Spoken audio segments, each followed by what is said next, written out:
Bismillahirrahmanirrahim. Assalamu alaikum dear all viewers. Welcome to my YouTube channel Well-Learn. Please like, share and subscribe. आज का हमारा topic है future indefinite tense fail मुस्तकबिल मुतलिक।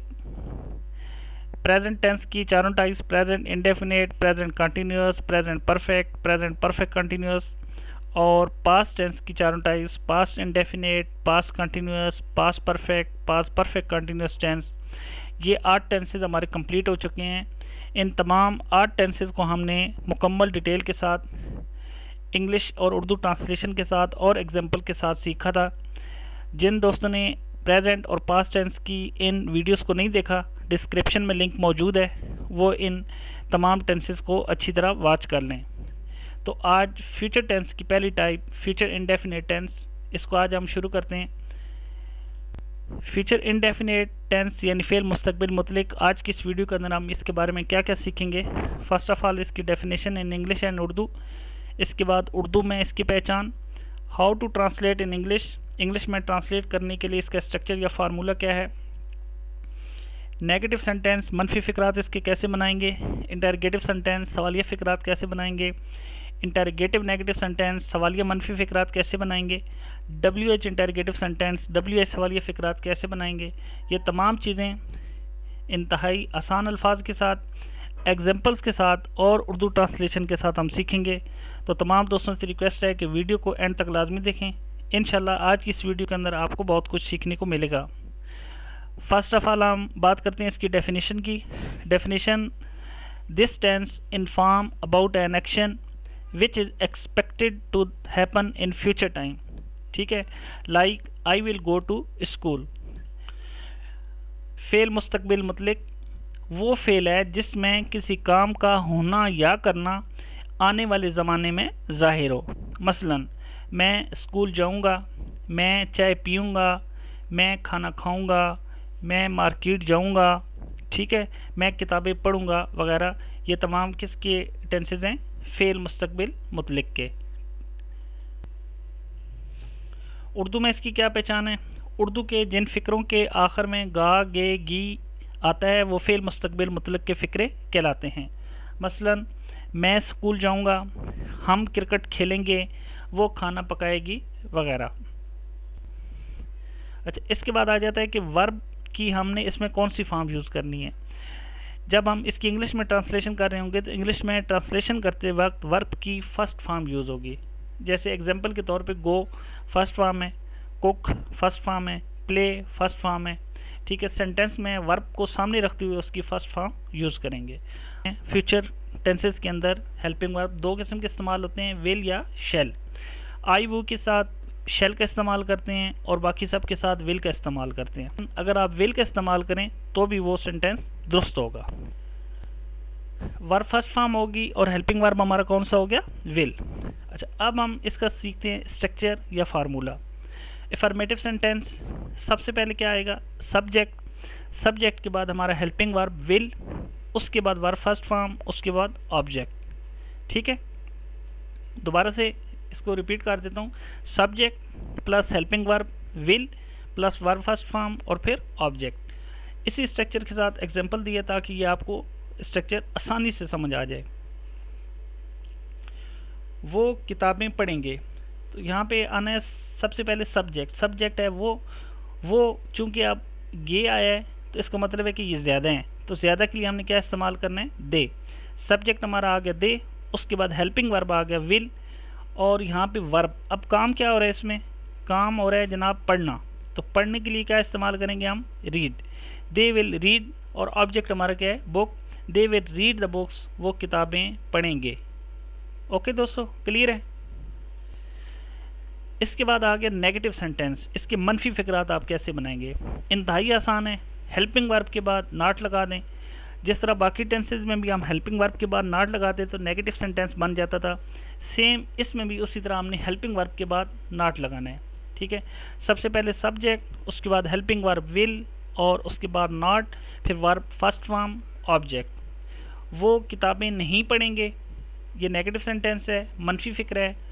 उसी तरह subject सबसे पहले वो है, इसके लिए दे आ गया, उसके बाद हेल्पिंग वर्ब विल और चूँकि ये नेगेटिव सेंटेंस है इसलिए इसमें हमने नॉट लगा दिया और वर्ब हमारा क्या है, पढ़ना, उसके लिए रीड, और आगे object books. They will not read the books, वो किताबें नहीं पढ़ेंगे। पहले अफर्मेटिव सेंटेंस हो गया, उसके बाद ये नेगेटिव हो गया। अब हम बात करते हैं इसके इंटरगेटिव यानी कि सवालिया फ़िक्रात की, कि सवालिया फ़िक्रा आप कैसे बनाएंगे। सवालिया फ़िक्रात बनाने के लिए हेल्पिंग वर्ब को आपने सेंटेंस के शुरू में ले आना है। तो सबसे पहले हमारा हेल्पिंग वर्ब विल आ गया, उसके बाद सब्जेक्ट, फिर वर्ब फर्स्ट फॉर्म, उसके बाद ऑब्जेक्ट। एग्जाम्पल वही है, उसी का हम सवालिया बनाते हैं। क्या वो किताबें पढ़ेंगे। अब देखें यहाँ पे स्ट्रक्चर के हिसाब से पहले हेल्पिंग वर्ब आना है। हेल्पिंग वर्ब हमारा विल आ गया, उसके बाद सब्जेक्ट हमारा वो यानी कि दे, वर्ब फर्स्ट फॉर्म रीड, और आगे object. Will they read the books, क्या वो किताबें पढ़ेंगे। ठीक है, बिल्कुल सिंपल है। हेल्पिंग वर्ब को सेंटेंस के शुरू में लगा दिया, बाकी हमने उसी तरह लिख दिया। ये हमारा इंटरगेटिव सेंटेंस हो गया, सवालिया फ़िक्रा। अच्छा, एक था सादा सवालिया, अब हम सवालिया मनफी फ़िक्रा बनाते हैं। इंटरगेटिव नेगेटिव सेंटेंस सवालिया भी है और साथ में क्या है, मनफी भी है। जैसे ये देखें, सबसे पहले इसमें हेल्पिंग वर्ब को हमने शुरू में ही रखना है। ठीक है, उसके बाद हमारा आ जाएगा सब्जेक्ट, सब्जेक्ट के बाद not, verb first form, object. Example देखें, क्या वो किताबें नहीं पढ़ेंगे, सवालिया भी है और साथ में मनफी भी है। तो स्ट्रक्चर के हिसाब से पहले विल हेल्पिंग वर्ब, उसके बाद सब्जेक्ट दे, और उसके बाद not. Will they not, verb first form read, और object books. Will they not read the books, क्या वो किताबें नहीं पढ़ेंगे। अगर आप इंटरगेटिव देखें तो उसमें क्या था, will they read the books. अब जब हमने इंटरगेटिव नेगेटिव बनाया तो क्या किया, सिर्फ और सिर्फ हमने नॉट लगा दिया है। Will they not read the books, क्या वो किताबें नहीं पढ़ेंगे। अच्छा, पहले अफर्मेटिव हो गया, अफर्मेटिव के बाद हमारा नेगेटिव सेंटेंस, उसके बाद इंटरगेटिव सेंटेंस, इंटरगेटिव नेगेटिव। अब एक आगे जनाब WH इंटरगेटिव। ठीक है, अगर WH कोई वर्ड आता है तो उसका सवालिया फ़िक्रा आप कैसे बनाएंगे। WH के बाद का अगर आप स्ट्रक्चर देखें तो ये नॉर्मल इंटरगेटिव सेंटेंस का स्ट्रक्चर है। Will plus subject plus verb first form plus object, यानी कि हेल्पिंग वर्ब सेंटेंस के शुरू में लाने से वो इंटरगेटिव बन जाता है। अब उससे पहले आप WH लगा दें तो ये आपका WH इंटरगेटिव बन जाएगा।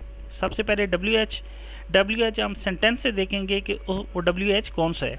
ठीक है, WH plus will plus subject plus verb first form plus object. वो किताबें क्यों पढ़ेंगे, वो किताबें क्यों पढ़ेंगे। तो यहाँ पे ये जो क्यों वर्ड है ये है WH। नॉर्मल सवाल ये क्या होता है, क्या वो किताबें पढ़ेंगे। Will they read the books, अब यहाँ पे क्यों आया तो ये WH है। क्यों के लिए हम इस्तेमाल करते हैं वाई, तो WH सबसे पहले वाई आ गया। ठीक है, और उसके बाद हेल्पिंग वर्ब विल, फिर सब्जेक्ट हमारा दे, और उसके बाद verb first form object. Why will they read the books, वो किताबें क्यों पढ़ेंगे। Why will they read the books, वो किताबें क्यों पढ़ेंगे। ये हो गया WH इंटरगेटिव। अब इसी WH इंटरगेटिव का हम नेगेटिव भी बना सकते हैं, सिंपल है बिल्कुल। WH उसी तरह शुरू में, उसके बाद हेल्पिंग वर्ब, सब्जेक्ट के बाद not, verb first form object. वो किताबें क्यों नहीं पढ़ेंगे, वो किताबें क्यों नहीं पढ़ेंगे।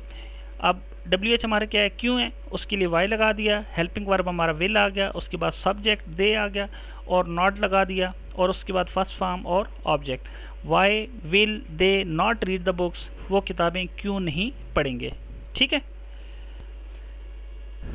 अच्छा, एक मज़ीद एग्जांपल देखें, वो स्कूल जाएंगे, they will go to school.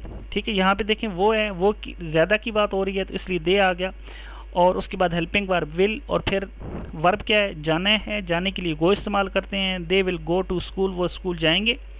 वो स्कूल नहीं जाएंगे, they will not go to school, क्या वो स्कूल जाएंगे। Will they go to school, क्या वो स्कूल नहीं जाएंगे। Will they not go to school, interrogative negative. WH interrogative, वो स्कूल कब जाएंगे। यहाँ पे कब का वर्ड यूज़ हुआ है तो कब के लिए हम व्हेन लगाते हैं। When will they go to school, वो स्कूल कब जाएंगे। ठीक है, पहले हमने स्ट्रक्चर के साथ एग्जाम्पल को देखा, अब एक ही एग्जाम्पल को हमने एक ही पेज के ऊपर इसका नेगेटिव भी बना दिया, इंटरगेटिव भी बना दिया, इंटरगेटिव नेगेटिव भी बना दिया, और WH इंटरगेटिव भी बना दिया। उम्मीद है इससे आपको और मज़ीद आसानी से स्ट्रक्चर समझ आ गया होगा। अच्छा, मैं एक कलम ख़रीदूँगा, I will buy a pen. ठीक है, मैं कलम नहीं ख़रीदूँगा, I will not buy a pen. क्या मैं कलम खरीदूंगा, will I buy a pen. क्या मैं कलम नहीं खरीदूंगा, will I not buy a pen. मैं कलम कहाँ से खरीदूंगा, ठीक है। मैं कलम कब खरीदूंगा, मैं कलम कैसे खरीदूंगा, मैं कलम कहाँ से खरीदूंगा, मैं कलम क्यों खरीदूंगा। मुख्तलिफ आप इसमें यूज़ कर सकते हैं। जैसे देखें कब के लिए व्हेन आ गया, when will I buy a pen, मैं कलम कब खरीदूंगा। मैं कलम कैसे खरीदूंगा, how will I buy a pen. मैं कलम कहाँ से खरीदूंगा, where will I buy a pen. मैं कलम क्यों खरीदूंगा, why will I buy a pen. ठीक है, स्ट्रक्चर को आप नोटबुक के ऊपर लिख लें, उर्दू सेंटेंस लिखें और फिर उसकी इंग्लिश में ट्रांसलेशन स्ट्रक्चर को सामने रख के करें। कोई मुश्किल नहीं है, सबसे आसान ये फ्यूचर इंडेफिनिट टेंस है। ठीक है, 2-3 एग्जांपल कराने का मकसद यही होता है कि आपको वो चीज़ आसानी से समझ आ जाए। अच्छा, ये 4 इसमें एग्जांपल्स हैं जिनके आपने negative, interrogative negative, WH interrogative, WH interrogative negative, ये तमाम आपने खुद से बनाने अपनी नोटबुक पर। ठीक है, हम मैच देखेंगे, we will watch the match. ठीक है, हम मैच देखेंगे, we will watch the match. आपका बेटा मेरे साथ सफ़र करेगा, आपका बेटा यानी कि योर सन, और हेल्पिंग वर्ब उसके बाद विल, सफ़र करना ट्रैवल, और किसके साथ, मेरे साथ, with me. Your son will travel with me. वो नए जूते खरीदेगी, she will buy new shoes. Okay, तुम अपने दोस्त को पहचान लोगे, you will recognise your friend. Okay, उम्मीद है आपको आज की ये वीडियो अच्छी लगी होगी। अगर ये वीडियो आपको अच्छी लगी है तो इस वीडियो को लाइक कर दें, अपने दोस्तों के साथ शेयर कर दें और चैनल को सब्सक्राइब कर दें। मिलते हैं इंशाल्लाह नेक्स्ट वीडियो में, तब तक अपना बहुत सारा ख्याल रखिएगा। अल्लाह हाफिज़।